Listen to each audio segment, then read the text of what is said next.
ብዙ ወላጆች ለልጆቻቸው የማያውቁትን ሰው በጣም መጠንቀቅ እንዳለባቸው ሁል ጊዜ ይነግሯቸዋል። ነገር ግን ልጆቻችንን መጠበቅ ያለብን ከማያውቁት ሰዎች ብቻ ሳይሆን ማንነታቸው ከማያስተማመን አታላይ ሰዎች ጭምር ነው። ልጆቻችን ከማያውቁት ሰው እንዲጠነቀቁ ብዙ ጊዜ እናስተምራለን። ነገር ግን ጥቃቱ የሚመጣው ከምናውቀው ሰው ቢሆንስ? በተደረጉ ጥናቶች 90% የሚሆኑ ጥቃቶች በሚታወቁ ሰዎች እንደሚፈጸም ታውቃላችሁ። አሁን የማስተምራችሁ ነገር የልጆቻችሁን ደህንነት አጠባበቅ ሊቀይር ስለሚችል ለሌሎች ወላጆችም እንዲደርስ ሼር ማድረጋችሁን እንዳትረሱ። እንዳልኳችሁ 90% የሚሆኑ ጥቃቶች ሕፃናት ላይ የሚፈጸመው በሚያውቋቸው ሰዎች ነው። እነዚህም የሚከተሉትን ሊያካትቱ ይችላሉ። አንደኛ፣ የቤተሰብ ጓደኞች፣ ሁለተኛ፣ የቤተሰብ ዘመዶች፣ ሶስተኛ፣ ጎረቤቶች፣ አልፎ ተርፎም አራተኛ፣ መምህራኖች ሊሆኑ ይችላሉ።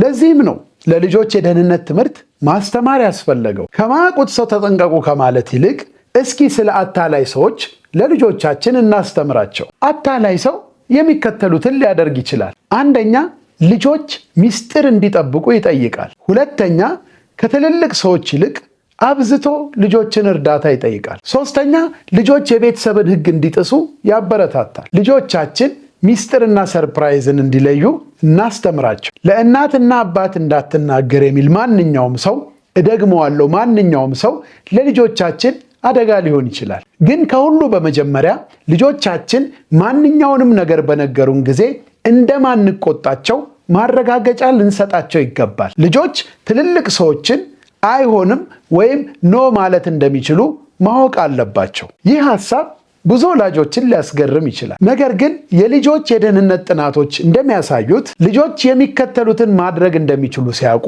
የበለጠ ራሳቸውን ከክፉ ነገር ይጠብቃሉ። አንደኛ፣ አይሆንም ማለት። ሁለተኛ፣ ካሉበት አካባቢ መራቅ ወይም መሄድ። ሶስተኛ፣ ለሚያምኑት ትልቅ ሰው መናገር። ልጆቻችን በፍርሃት ዓለም ውስጥ እንዲኖሩ በፍጹም አንፈልግም። ሁሉንም ሰው እንዲጠራጠሩ ከማድረግ ይልቅ ራሳቸውን እንዲጠብቁ የሚያስችል እውቀት እንስጣቸው። ደህንነት የሚጀምረው በማወቅ እንጂ በመፍራት አይደለም። እንደዚህ አይነት ተመሳሳይ ጠቃሚ መረጃ እንዲደርሳችሁ ፎሎ ማድረግ እንዳትረሱ።